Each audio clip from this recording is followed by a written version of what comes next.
Hi guys, welcome to video number 44. We've been working on making a geomorphic map of the Middlebury River area in Vermont, and we're using LiDAR data that's going to help us visualize river terraces really well. It's also going to let us extract really detailed river elevation profiles that we can then compare with the slopes of our terraces and figure out the incision history of the Middlebury River over time. So in the last video, we went through the basic hydrology tools that let us get a flow accumulation raster, and that let us visualize where the river channels were on the landscape. In this video, I want to show you how to take that flow accumulation raster, actually convert the locations of those river channels into a line, a polyline, or a vector graphic, if you will, and then take that polyline and actually use it to extract the elevation values along the river channel and actually get a river profile. So I want to outline the 4 steps we'll be using to do this. The first step will be to reclassify the flow accumulation raster, and we're going to assign all the values that we think have high accumulation and are in the channel. We're going to assign those to 1. We're going to assign everything else 0. So we'll have a binary raster. Then we're going to use that as an input into a pretty unique tool called Stream to Feature tool. And this is designed to take that binary raster and convert all of the high accumulation pixels, or the ones, into a polyline. Then, because we're going to end up with multiple line segments, we'll need to use something called the Dissolve tool that allows us to actually combine features that are part of the same category and lets us combine those into a single feature. So we'll then have a single line that represents our river channel, and then we're going to convert that polyline into what's called a polyline Z, which actually has not only X and Y coordinates, but actually has the ability to record Z coordinates. Finally, we'll extract the actual elevation values along that polyline using the 3D Profiler tool in 3D Analyst. And I described how to do that in video 40. Okay, so here we go. Let's get started. I've got the project open. Here's the Middlebury Gorge. Here's our flow accumulation lines. And you can see these are individual pixels of high accumulation on the raster. And I've set the color scale so that we've got pixels with greater than 50,000 contributing pixels set to blue, anything with less than 50,000 contributing pixels set to clear. So our first step is to reclassify this raster into a binary raster. To do that, I'm going to go to Spatial Analyst and find the Reclass and use the Reclassify tool. So you can see I've got my accumulation raster as the input. I'll be using the value as the reclassification field. All values 0 to 50,000 will be mapped to no data. So these are going to be the pixels that have less than 50,000 upstream pixels contributing to them. Values with more than 50,000 upstream pixels contributing will get a value of 1. Notice this can be a little touchy. You have to have spaces between the dashes, and be careful about changing the upper or lower limits from their original settings. I'll save this to Mid-Gorge Reclass with a .tiff extension, and here we go. So the reclassification finished, and let's turn some of these other layers off to view this. You can see we've now got a network of interconnected pixels that represent pixels that have a high enough accumulation to be considered a river channel. And so our next step is to take these interconnected pixels and actually convert them into line features. So in other words, we'll be going from a raster representation of river networks to a vector representation of river networks. So to turn these into lines, we're going to use the Stream to Feature tool. That's under Spatial Analyst, Hydrology, Stream to Feature. So notice that our input raster will be the reclassed raster we just made. I also needed to call up our flow direction raster using the file interface. Very importantly, I'm leaving the file name, the output file name, at the default. I've tried this multiple times, specifying an output file name in my folder, it has not worked.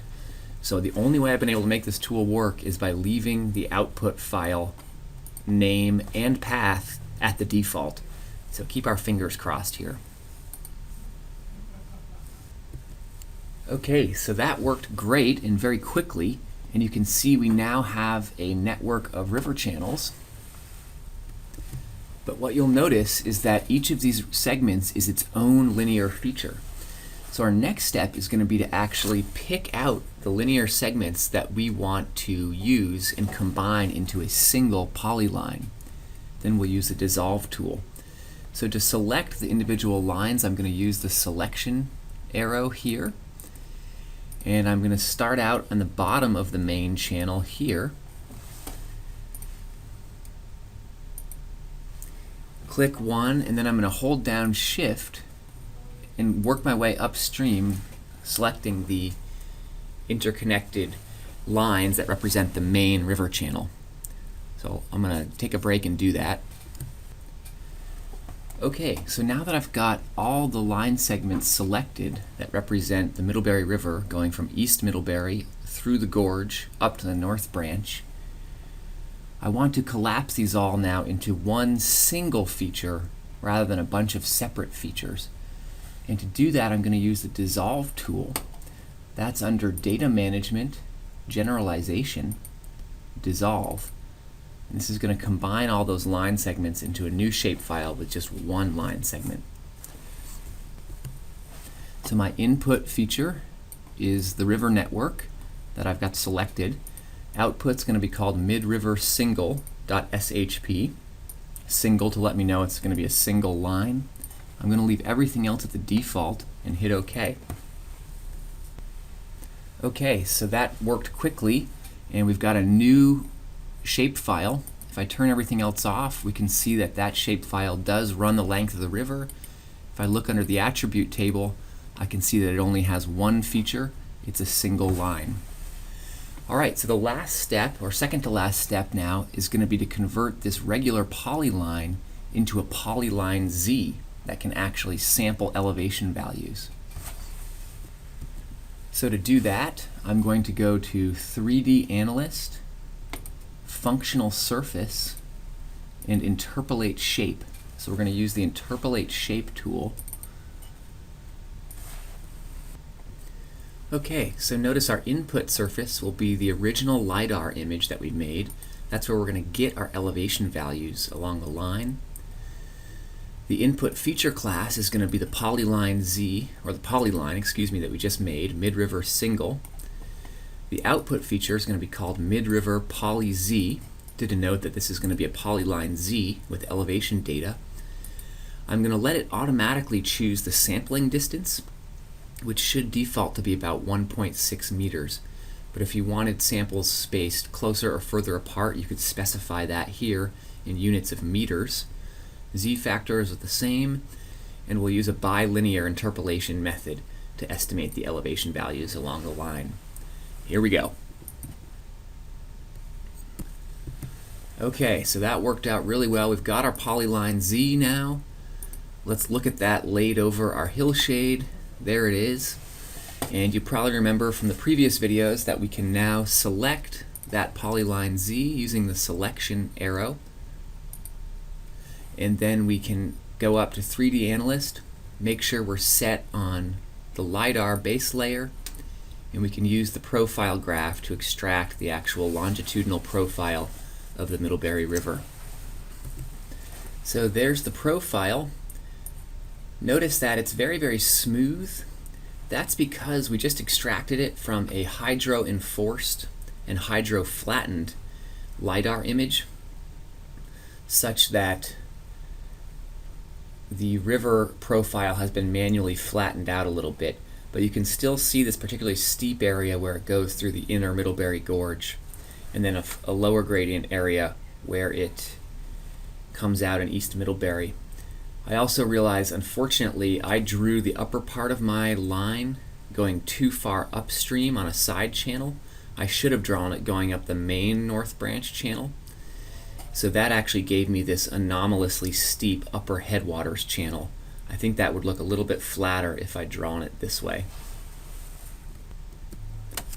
Okay, so what I urge you to do now is actually go back, make sure you capture the right upper headwater of the north branch, and create a new single line feature, export a new profile, and actually try to see if the slope levels off here up top. I imagine it does. Once you think you've got a good river profile that accurately represents the upper north branch, just go ahead and right-click, export, and export the data out as an Excel file so that you have that for the rest of the lab. So in summary, we've gone through really 5 steps. We reclassified our flow accumulation raster to create a binary raster with just ones and no data. Then we used the stream to feature tool to turn that into a polyline representation of the rivers. Then we selected all the line segments we wanted and used the dissolve tool to collapse them into a single line segment. Then we took that single line segment and ran the Interpolate Shape tool over the LiDAR data, and that actually created a sampling scheme to add elevation values to that line. And then finally, we actually used the 3D profiler to extract the elevation values from the LiDAR data. Join us for our next video, number 45, where we'll actually get in and create a geomorphic map of the Middlebury River Gorge. Thanks.